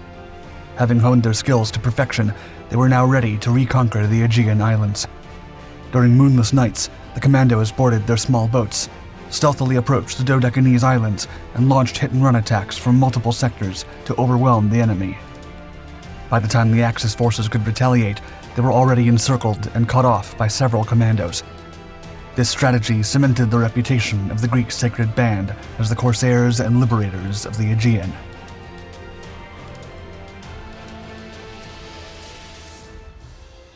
Prior to the outbreak of World War II, Italian dictator Benito Mussolini, who had first conceived fascism in the 1920s, developed an ideology aimed at restoring Italy to the glory days of the Roman Empire. Mussolini argued that fascist Italy required spazio vitale, or vital space, to grow properly. He believed that the only way to achieve this was through territorial expansion, similar to that of France and the United Kingdom. Consequently, Italy's military embarked on a journey of territorial conquest in southern Europe and Africa in the 1930s. Triumphs such as the Second Italo-Ethiopian War of 1935 and the Duce's intervention in the Spanish Civil War of 1936 to 1939 convinced Mussolini that it was time to pursue more aggressive goals in the Balkans and the Mediterranean. One of Mussolini's targets was the young Greek nation, which had achieved total independence from the Ottoman Empire just before World War I. The Italian invasion of Albania in April of 1939 prompted the Greeks to mobilize their military forces for an impending war against Italy. During a visit to occupied Albania, Prime Minister Galeazzo wrote in his diary, quote, "We will go to the Aegean and will take Piraeus. And if all goes well, we will take Athens too." Anti-Greek sentiment grew in Italy after British warships were spotted near Crete and other Greek islands in early 1940.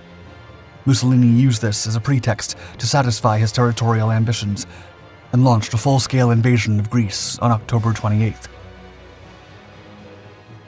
Despite Mussolini's ambition to make Italy the modern equivalent of the ancient Roman Empire, his armies were not as formidable as the Roman legionnaires of old.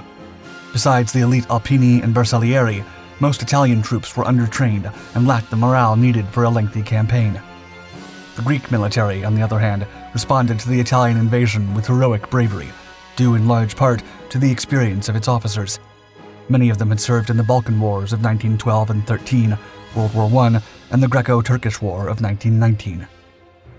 Meanwhile, Greek propaganda relied on epic tales of the free Greek states who fought against the Persian Empire to boost morale and support for the defenders against overwhelming odds.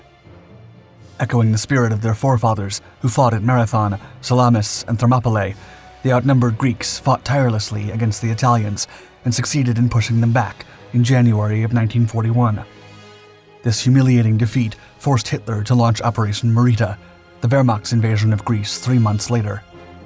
This time, the Greek and British forces were swiftly pushed back, and the Greek government fled to Egypt, where it continued to fight alongside the troops who had not surrendered to the Germans.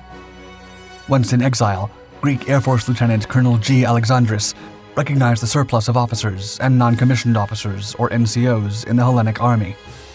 As he knew there was a shortage of soldiers, he decided to create a unit of volunteers with them. Colonel Alexandris discussed his idea of creating a volunteer unit with Panagiotis Kanellopoulos, vice president of the Greek government in exile in Cairo. The idea was intriguing, but Kanellopoulos had reservations about whether officers would be willing to give up their privileges and fight as regular soldiers. Whichever the case, they had nothing to lose, and the suggestion was approved by Infantry Colonel Alcibiades Bordaris, commander of the 2nd Greek Brigade, who considered it urgent. Officers from across the British dominions gathered in Palestine to consolidate the unit, which was formed in August of 1942 as the Company of Chosen Immortals. Cavalry Major Antonios Stefanakis was provisionally appointed as the commanding officer of the unit, which consisted of over 210 men, including some 140 low-ranking officers, 40 regular soldiers, and 20 to 30 auxiliary troops, such as cooks and waiters. Soon, more volunteers from the Royal Hellenic Air Force, Navy, and Gendarmerie joined the Immortals. The unit was initially formed as a machine gun company attached to the 2nd Greek Brigade, but things soon changed. In mid-September of 1942, the unit was transferred to Egypt, where Colonel Christodoulos Gigantes, an officer discharged from the Royal Hellenic Army after the 1935 coup, assumed command of the unit. His involvement in Greek politics did not fare well with some of his subordinates and other high-ranking officers that were split between right and left-wing movements. However, Gigantes quickly proved his worth and also changed the name of the unit from the Immortals to the Sacred Band in honor of the ancient hoplite warriors of the Sacred Band of Thebes and the Sacred Band of the Greek Revolution from the early 19th century Greek War of Independence. After changing the unit's name, Colonel Gigantes contacted the commander of the recently created Special Air Service Regiment, or SAS, Lieutenant Colonel David Sterling. Both men sought to convert the Greek Sacred Squadron, or GSS, into a commando unit modeled after the SAS to conduct raids in the Mediterranean, the Aegean, and the Dodecanese Islands. The success of the SAS and the Long-Range Desert Group in North Africa prompted Sterling to reorganize the GSS as a mechanized commando unit for use in Tripoli and the Sahara. The GSS began training with the SAS in Kabrit, Egypt, in late December of 1942. The men learned to employ jeeps and other vehicles for raids against German and Italian forces. In early February of 1943, the Greek commandos were going to participate in a sabotage operation against the Axis in Tunisia, but the capture of Sterling changed the plans. The Greek commandos were then put under the command of French General Philippe Leclerc and fought the Germans for the first time in March near Qasr-Rilan, Tunisia. During the skirmishes of the Marath Line, a German mechanized column engaged Greek and British commandos covering the advance of the 10th British Army Corps. The Sacred Squadron fought with tenacity and only lost 3 men before friendly aircraft forced the Germans to withdraw. Days later, 13 jeeps from the Greek commandos and French troops took Qasr-Rilan and secured it. The Sacred Band was then put under the command of the 2nd New Zealand Division and saw action at the Battle of Wadi Akarit. The Greeks once again demonstrated their capacity to operate as commandos and took the fight against the Axis without any retreats. The Sacred Band liberated the cities of Sfax and Sou between April 9th and 12th and conducted reconnaissance patrols during the Battle of Amphi-Deville days later. The entire unit was then transferred to Palestine to complete parachute training and was reorganized into 1 commando unit and 3 raiding squads.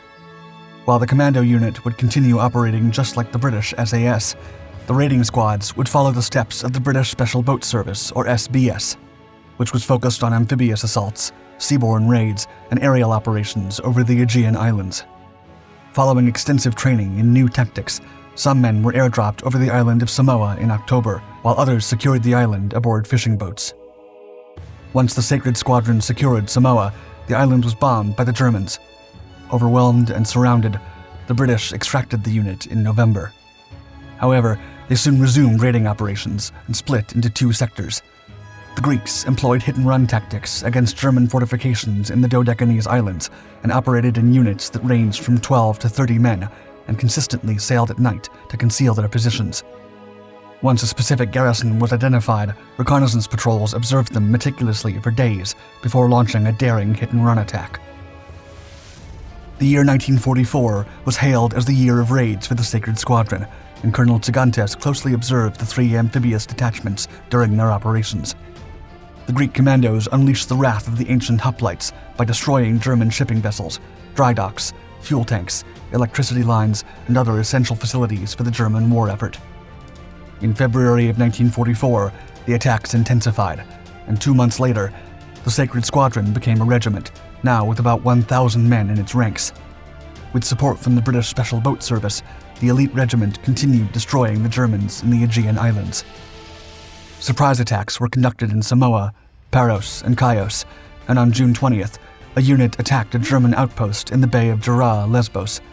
Some commandos attacked the enemy garrison and lured it away from the dock, while others planted explosives, destroying the storehouse, the entire dry dock, and 3 Kriegsmarine boats. By July, the Sacred Band and the SBS had seized control of Simi as part of Operation Tenement. The Sacred Band attacked the island from 3 sectors: the north, the south, and the west. Over 150 Greek commandos and 80 British troops overwhelmed and forced the German and Italian forces to surrender. Even so, there was no rest for the Sacred Band. In August, the commandos attacked the Bay of Jura in Lesbos again, but this time they destroyed valuable food supplies and the German headquarters. Days later, the Germans began to retreat from the Aegean to reinforce the Greek mainland before a complete withdrawal. On August 12th, Greek commandos raided Santorini, successfully destroying German telephone lines.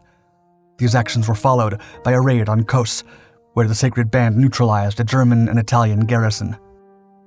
Over the course of the following weeks, the Sacred Band continued to assume control of more Greek islands and received the surrender of Italian forces. The culmination of their efforts came on October 14th, when the Greek commandos received a hero's welcome in the streets of Athens. Despite the majority of Greece having already been liberated, the GSS remained active in conducting mop-up operations against scattered German garrisons that refused to surrender. After successful Sacred Band operations in Rhodes and Olympia in April of 1945, General Otto Wagner, commander of Rhodes, surrendered to Brigadier James Moffat and Colonel Tsigantes. The Sacred Band was then disbanded in July, with General Sir Bernard Pager addressing the troops and wishing them a good farewell. Quote, "You have proved yourselves worthy of your motto, victory or death. 2,000 years ago, the First Sacred Regiment established that motto and died to save Thebes from the Spartans. 120 years ago, the Second Sacred Regiment did likewise and preferred death to surrender. You, of the Third Sacred Regiment, will return to your homes as victors. I wish you all good fortune and Godspeed."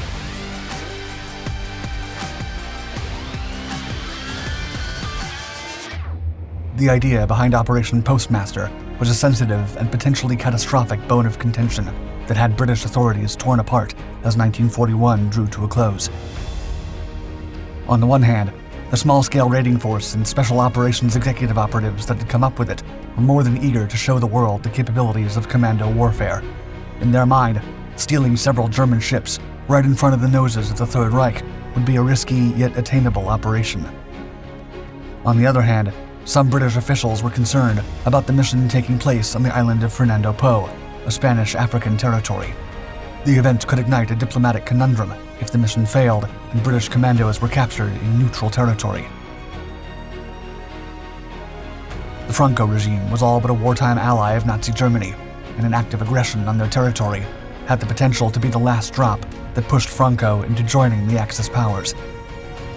Even so, British Prime Minister Winston Churchill was unmoved by the threat of an Axis Spain and wanted to prove that his secret commandos could shift the tides of the war. Operation Postmaster was happening, even if it meant pulling Spain into the fight.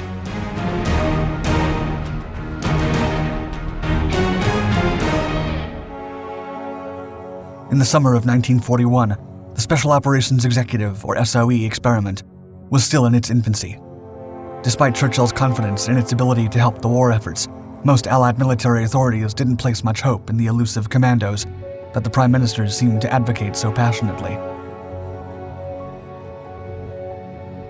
Nevertheless, even the most skeptical British leaders knew that the covert commandos had an unparalleled ability to operate independently and deep within enemy territory, which made them ideal informants for the British government. A need for such a skill set suddenly arose when the British Admiralty received a distressing report about the presence of German U-boats employing refueling bases in the Vichy French rivers of Africa. The Combined Operations Command assembled a team of elite operatives from the Special Operations Executive and the Daring Small-Scale Raiding Force, or SSRF, to locate and investigate the enemy's submarine bases. On August 9, 1941, a group comprising 5 members of the SSRF embarked on a 6-week voyage from Dorset, England, aboard a 65-ton Brixham yacht trawler known as Maid Honor. After an uneventful journey, the team arrived at Freetown, Sierra Leone on September 21st and joined forces with a group of SOE soldiers. The commando team then infiltrated the West African territories to begin their search for the hidden Nazi U-boat bases. Several weeks passed, and the British operatives failed to locate the targeted naval bases. Nevertheless, a new target earned their interest. The men had discovered that a port in Santa Isabel Fernando Po, a Spanish island off the West African coast, was home to 3 Axis ships. The vessels were identified as Duchess d'Aosta, an Italian cargo liner weighing 7,872 tons, a sizable German tugboat named Licomba, and a diesel-powered barge called Bibundi, which was also believed to be of German origin. The commandos managed to get their hands on the ship's manifests, which reported their cargo as carrying wool, tanning materials, and copper. However, some of the pages were mysteriously missing, which led the British renegades to assume they were carrying ammunition, weapons, and war supplies.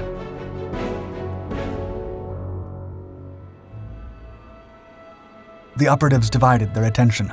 Some stayed near the port to watch over the Axis ship's every movement, while the rest began to sketch an ambitious operation to steal the vessel. However, even after the planning was ready, they struggled to get the green light from the Admiralty, which was heavily concerned with executing a covert operation in a neutral territory friendly to Germany. It took 3 months, but the Admiralty finally accepted Operation Postmaster on November 20th. The scheme called for the involvement of 17 locally recruited men, 11 SSRF commandos, and 4 SOE agents. The plan involved transporting the raiders to the island via tugboats, where they would work together to seize the Axis vessels while simultaneously diverting the attention of enemy soldiers. But before the commandos could begin their preparation, the whole affair faced a massive obstacle as Sir George Giffard, the British General Officer of West Africa Command, declined to support the operation, especially if it involved local men. He believed that, regardless of how the planners assessed the situation, the likelihood of failure significantly surpassed that of success. Following Giffard's denial to cooperate, the Foreign Office and the British Embassy in Madrid also refused to support the operation, and the Admiralty was forced to suspend the mission. Everyone was hesitant because the Axis vessels were harbored on a Spanish island. The country remained neutral throughout the war, despite Spain leaning towards the Axis powers, and at one point almost joining them. As such, the operation could be interpreted as espionage and piracy against the Spanish regime. Nevertheless, Churchill insisted fiercely on proceeding with the mission and was livid at the constant setbacks.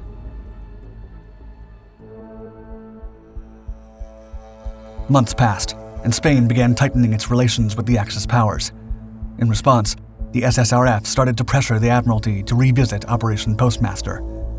Finally, on January 6, 1942, the Foreign Office and Admiralty reversed their decision and approved the mission.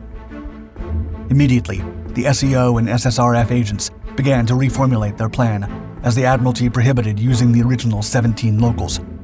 Now the mission would be executed solely by members of the British military. The first step was infiltration, and SOE agent Richard Lippett obtained employment with the Liverpool shipping company John Holt & Co., which had business offices on the island. As such, he gained significant access to the port and the personnel working on it.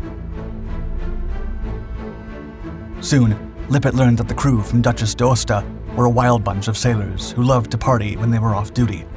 Lippett was able to infiltrate one such soiree aboard the ship and learned a great deal of information about the vessel and its crew. Lippett then conveyed the vital information to the rest of the task force and planned for a rather joyful diversion plan. Using his new reputation as a roisterer, the undercover agent prepared a lavish dinner party for the officers of Duchess d'Aosta the same night the attack would take place. Meanwhile, the rest of the British operatives acquired 2 large tugboats, Vulcan and Nuneaton, which they would use to get into the port's vicinity and deploy foldable kayaks to reach the targeted ships. On January 14th, the raiders closed in on Santa Isabel Harbor, while Lippitt welcomed his party guests on the Fernando Po shore. Vulcan was the first vessel to approach the enemy ships, covered by darkness. Aboard, Major Gus March Philippe, the operation commander, led 10 other operatives toward their target, Duchess d'Aosta. 4 other raiders disembarked from Nuneaton, rowing their foldable kayaks. They then made their way toward Likumba and Babundi. The tension was unbearable as the operatives moved in complete silence and hoped that Lippitt's trap had been successful. The port's lights were extinguished at night as part of wartime protocol, which gave the raiders a significant advantage as they approached their objective. Even so, the stakes were massive, especially regarding the massive Duchess d'Aosta, which had a larger crew and more advanced communications assets that could be used to alert Axis forces. Crew members aboard the ship soon noticed the tugboat approaching, but they didn't think much of it and failed to report the anomaly. On the Comba, however, a watchman spotted the commandos just as they attempted to climb up her side. The guard asked the crew to identify themselves while shining a light on Commando Captain Graham Hayes. The captain was armed with a pistol, and he thought he would be able to pull it out before the watchman fired at him. However, doing so would ruin the whole operation and put the lives of every operative at risk. Instead, the raider used a little German he knew and managed to persuade the guard that he was bringing a letter for the ship's captain. 2 German sailors then approached and helped Hayes board the vessel. Once on deck, the Germans became highly suspicious, but before they could react, the SOE agents were pointing .45 caliber machine guns at them and immediately took control of the situation. Within minutes, the men had set up explosive charges to the ship's anchor chains. Babundi, moored next to Likumba, offered no resistance and was soon ready to be taken as well. The raiders then guided Nuneaton alongside Likumba to take her and Babundi in tow. The commandos then detonated the explosives, and the 2 smaller ships began to be towed away right under the noses of the Axis guards. Just as the explosions were going off, 11 commandos from Vulcan succeeded in boarding Duchess d'Aosta. One team placed charges on the anchor chains, while another group searched below deck and apprehended prisoners. The raiders had now taken control of the 3 Axis ships, but the explosions had alerted the townspeople and guards.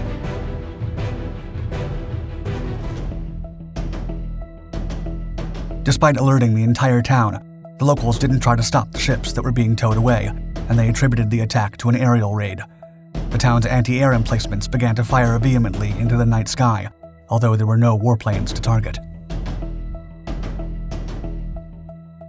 The SAM fire helped the commandos continue their escape, as the fear of aerial attacks also prevented the locals from turning on the harbor's light. The operation took less than 30 minutes and was a formidable success, with the operatives achieving their goals without firing a single shot or suffering one casualty. Nevertheless, the Spanish government was seething, with Foreign Minister Serrano Suner describing the event as, quote, an intolerable attack on our sovereignty. No Spaniard can fail to be roused by this act of piracy, committed in defiance of every right and within water under our jurisdiction. Do not be surprised if we return the answer which the case demands, that of arms. Even so, the Spanish had no evidence of any British involvement, and their threats were inconsequential. Richard Lippitt, however, was soon captured by Spanish authorities and questioned repeatedly. Despite the accusations, he convinced them that he was not involved in the ship's departure and did not spend any money on the party for the ship's officers. Nevertheless, he was detained until January 27th and could not depart the island, but he eventually snuck out by canoe and arrived in British territory on March 1st, 1942.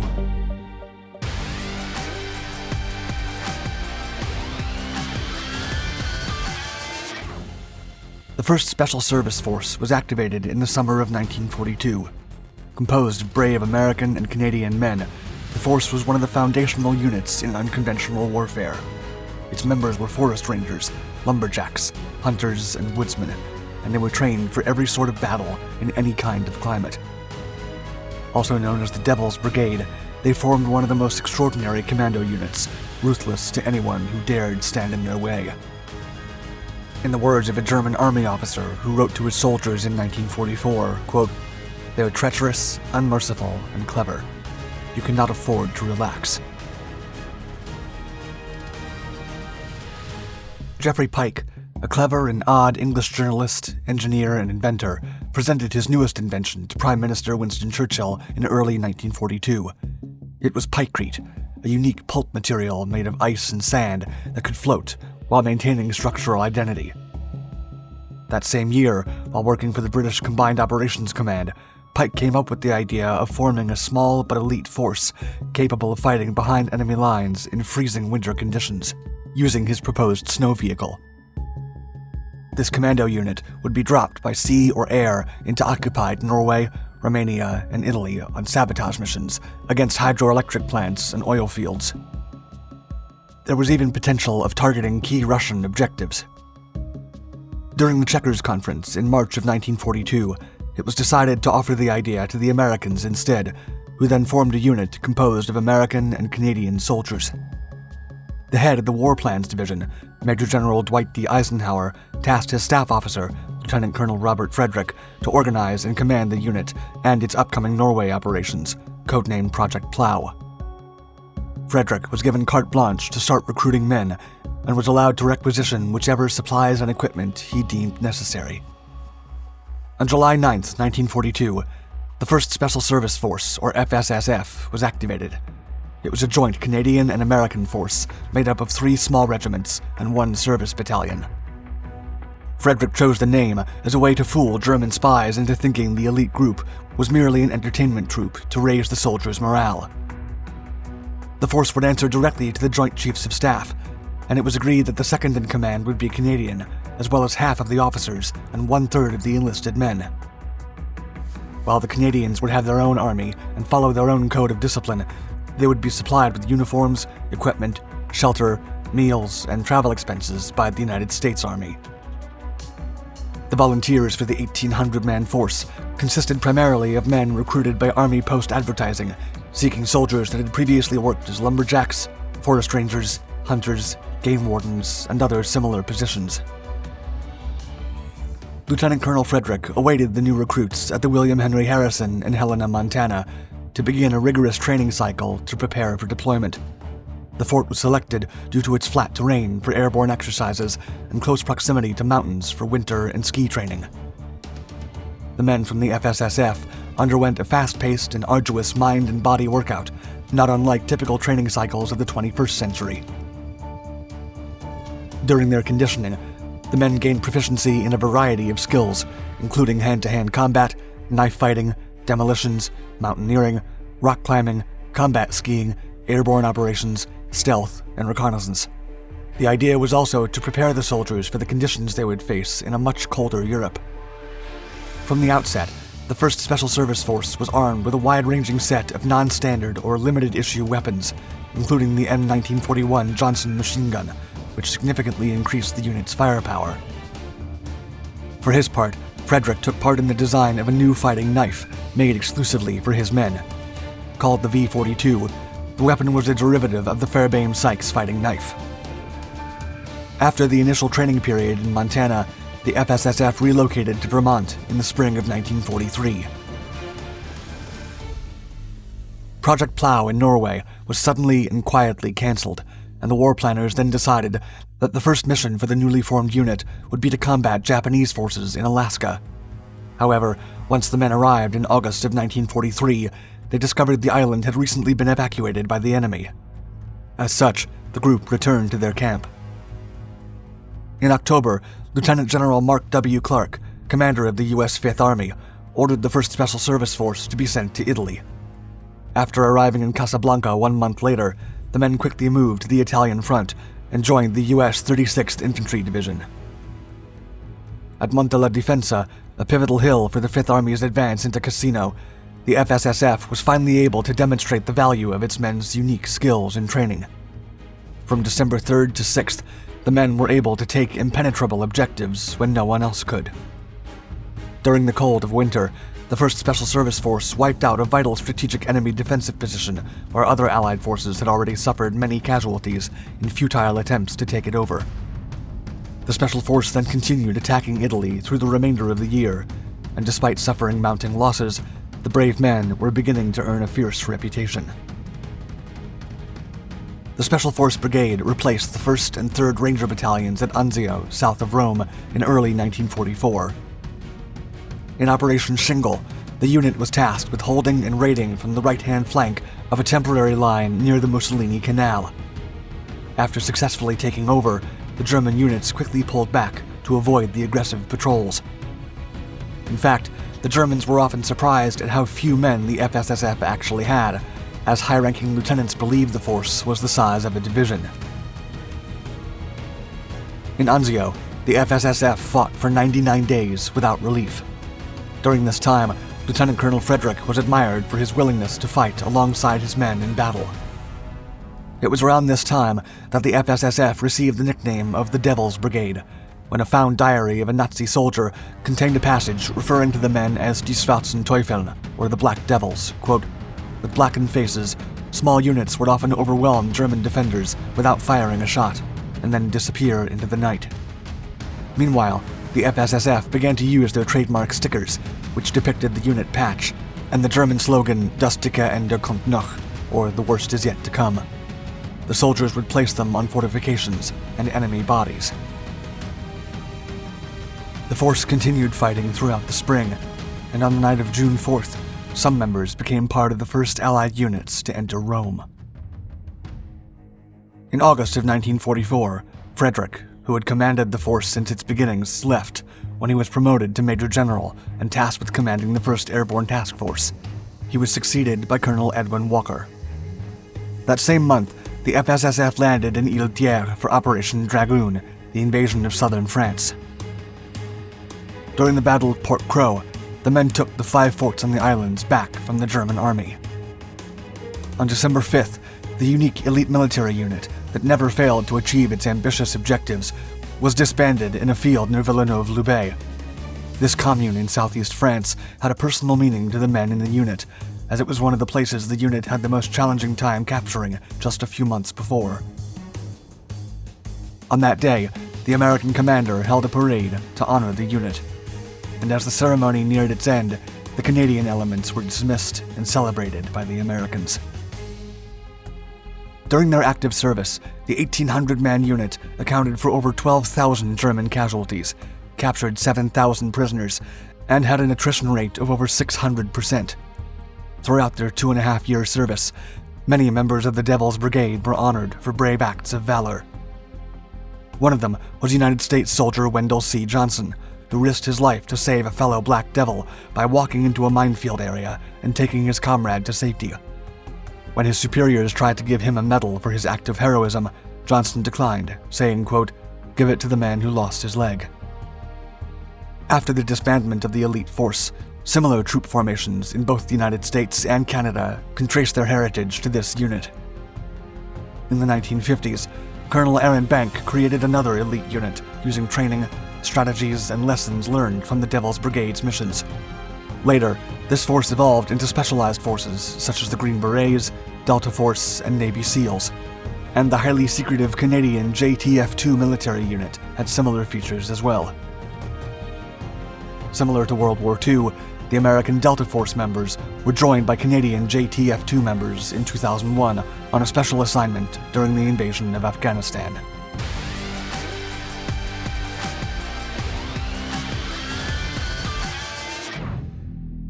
The naval engagements of the Falklands War between the Argentinian Air Force and the Royal Navy were escalating.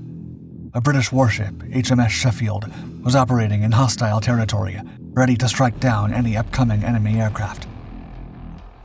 Suddenly, the silhouette of an unseen threat disrupted the horizon. Argentina's Air Force's hidden secret, a lethal French-made Exocet missile. The menacing missile, a symbol of the new era of naval warfare, streaked through the sky. The crew braced for impact. Before anything could be done to neutralize it, the missile tore into the hull of Sheffield. The devastating impact echoed across the seas, marking the first successful strike of an Exocet missile and a pivotal moment in naval history. The Royal Navy, humiliated by this blow dealt by the underarmed Argentinian troops, swiftly prompted the military to call the best of the best to neutralize the rest of the Exocet missiles in Argentina's arsenal, the Special Air Service, or SAS. Their mission was bound to be reckless, almost impossible, but they had always gone against the odds and had always triumphed. Until then. In the vastness of the South Atlantic Ocean, a small archipelago bore the weight of a centuries-old dispute between two nations. These were the Falkland Islands, a speck of British soil claimed by Argentina for generations, despite being under British Empire control since 1833. Diplomatic and military tensions rose between the two nations, with Argentina's fervent belief in its sovereignty over the islands conflicting with Britain's unwavering control since the 19th century. Argentina was under the dictatorship of General Leopoldo Galtieri, a fervent nationalist and a member of the military junta that had ruled the country since 1976. He sought to divert attention from the economic and social struggles the country was going through. As a result, Galtieri and his government pursued an aggressive military action to assert Argentina's claim over the Falklands, which they viewed as rightfully belonging to Argentina. Amidst this long-standing territorial dispute, the harmony of the Falklands shattered on April 2, 1982, when Galtieri ordered a swift invasion with the Argentinian Army, Navy, and Air Force. The Argentine forces swiftly stormed the Falklands, catching the world off guard and thrusting both nations into an unexpected conflict that defied the superior military of the United Kingdom. The Argentine incursion was met with disbelief and outrage in the UK's military and political sphere. British Prime Minister Margaret Thatcher denounced the invasion as an act of aggression and a violation of international law that could not stand unchallenged. The UK's military immediately counterattacked, assembling a heavily armed task force and preparing a daunting plan to take control of the Falklands with ruthless military force. Their sole objective was to reclaim what they saw as rightfully British. But flying the Union Jack over the islands was not easy. Despite their military inferiority, the Argentinians were more than ready to put up a fight. The British task force dispatched to reclaim the Falkland Islands in 1982 comprised around 127 ships from the Royal Navy, carrying approximately 26,000 troops. This force included Royal Marines, paratroopers, and infantry units, including the acclaimed Special Air Service, or SAS. The troops were supported by various naval vessels, including aircraft carriers, amphibious assault ships, destroyers, frigates, support vessels, and auxiliary ships. The task force was equipped with logistics and support vessels to provide fuel, ammunition, medical aid, and other essential supplies for sustained operations in the South Atlantic. The troops had to cover a considerable distance from the UK to the Falklands, navigating rough seas and challenging weather conditions during its approximately 8,000-mile journey to the land to be reconquered. The British forces were tasked with a complex military operation that involved several amphibious assaults, naval blockades, air superiority missions, and ground offensives aimed at retaking the Falkland Islands from the Argentinians from multiple fronts. As for Argentina, the troops that occupied the Falkland Islands were primarily composed of around 12,000 Argentine soldiers, Marines, and airmen. The troops were equipped with various weapons and military equipment, including small arms, artillery, tanks, and aircraft acquired from the United States and other European countries decades before. Their defenses included fortified positions, coastal artillery, and improvised airstrips for air support. They were positioned across critical locations in the Falklands, particularly around the capital city of Stanley. Although initially confident in their occupation, the Argentinian forces faced significant challenges, including harsh weather conditions and logistical issues. Furthermore, they were significantly outnumbered by the incoming British task force. Still, the men were ready to fight the enemy until the end. The air and sea war between the British and Argentine forces was ruthless despite Argentina's inferiority. The British Royal Navy's task force was equipped with carriers such as HMS Hermes and HMS Invincible, which supported Harrier jets and helicopters. Meanwhile, the Argentinian Air Force primarily utilized Mirage and Skyhawk fighter jets stationed on the mainland and Argentine-controlled airstrips on the Falklands. The British Harrier jets, operating from aircraft carriers, engaged in dogfights with Argentine fighter aircraft and performed ground attack missions over enemy positions. The odds were against Argentina. The British had destroyers, frigates, and submarines. The Argentine Navy had a small fleet comprised only of frigates and patrol boats. As the dogfights and sea engagements raged on to support ground operations, the naval situation escalated after the British fought the Argentine cruiser ARA General Belgrano on May 2, 1982. British submarine HMS Conqueror launched 3 torpedoes at General Belgrano outside the established exclusion zone to deter and control the movement of Argentine military forces. 2 of the torpedoes were a direct hit, leading to the sinking of the old warship and the loss of 300 sailors. Global controversy soon followed. The senior cruiser was outside the zone and posed no threat to the British. Still, the Argentinian Air Force retaliated with force to avenge their fallen comrades. Numerous air raids were launched to target the British task force, resulting in the sinking of several British ships, including HMS Sheffield on May 4th, 2 days after the loss of General Belgrano. Although only 20 out of a crew of 368 lost their lives, the strike was a morale boost for Argentina and a severe blow to the Royal Navy's prestige.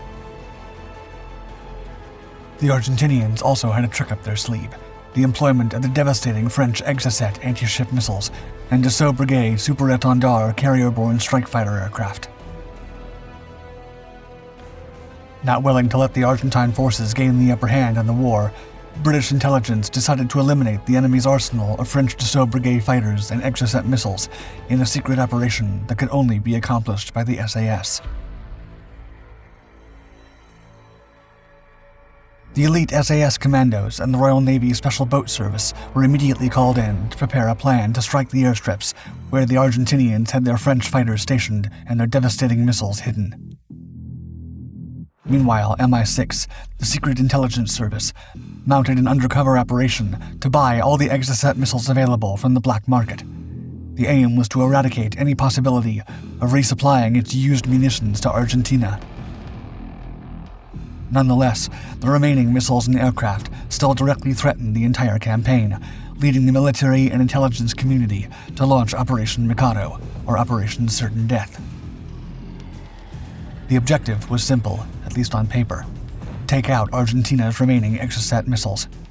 Brigadier Peter de la Bière, the director of the SAS, proposed a mission similar to Operation Entebbe, consisting of landing 55 SAS commandos and 2 American Lockheed C-130 Hercules aircraft directly on the runway at the Rio Grande, where they believed the missiles were stored. The Entebbe raid had been a successful 1976 Israeli counter-terrorist mission, launched in Uganda as a response to the Palestinian hijacking of a civilian passenger flight that landed Israeli troops to eliminate the terrorist threat. To gain intelligence for Operation Mikado, the British launched another operation, codenamed Plum Duff, which took off between the night of May 17th and 18th. The SAS commandos departed from HMS Invincible aboard a Royal Navy Westland Sea King HC-4, bound for Tierra del Fuego. The commandos were to establish an observation post and relay information about the number of troops at Rio Grande Airfield and the weather, and determine if the runway was lit. The Sea King helicopter had to fly close to its maximum operating range, turning Operation Plum Duff into a one-way mission. Once the 8 commandos were dropped off, the aircrew was to make way for Chile and eliminate the rotor wing in deep water. Nevertheless, the plan quickly went sideways, and a terrible fog changed plans.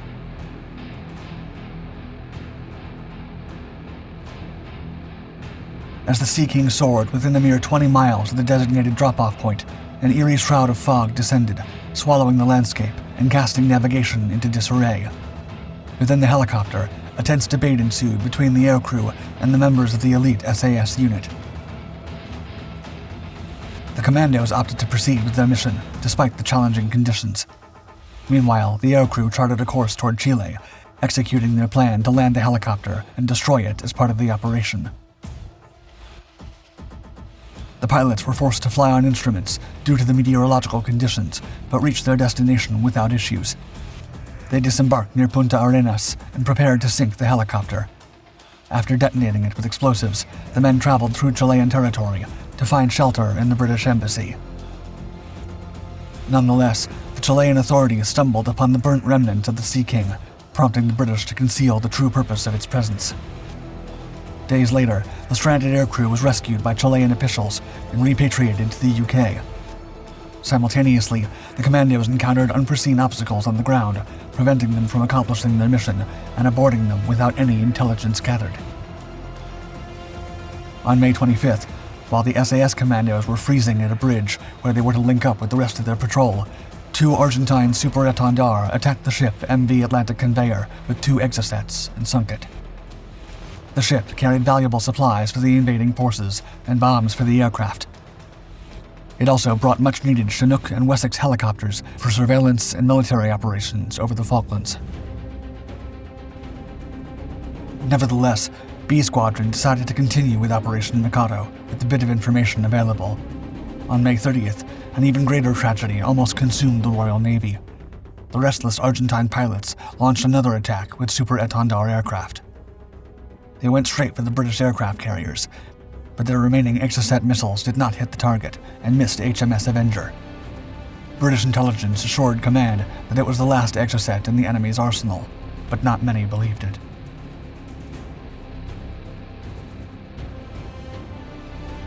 The SAS commandos did not believe the Argentines were out of missiles, despite the discreet black market efforts conducted by MI6 to prevent Argentina from purchasing more.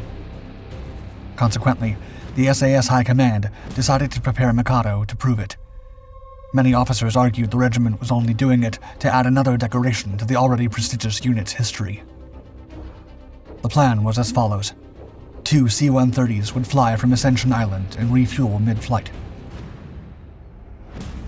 Near the Falkland Islands, the aircraft would turn east, dodging Argentine radar, descending to a mere 50 feet over the final 380 miles toward Tierra del Fuego. Flying low over Lake Fagnano, they aimed to elude detection by Rio Grande Air Base's radar. Upon breaching Chilean airspace, they would maneuver and approach the Rio Grande from an unexpected direction. This daring plan involved a swift nighttime incursion by SAS troopers mounted on Pink Panther jeeps and motorcycles. The C-130s would stay vigilant from above, ready for a rapid extraction, while the commandos executed their mission. But doubts emerged. The operation prompted discontent within the SAS ranks. Practical concerns about the mission's viability led to its eventual cancellation. The risky plan led to diplomatic and military tensions, ultimately prompting its abandonment on June 3, 1982. The operation's cancellation marked a victory of reason over audacious bravado amid controversies surrounding its real motives, including a perceived preservation of the SAS myth of the daring operations that had proved themselves since their humble beginnings during the North African campaign of World War II.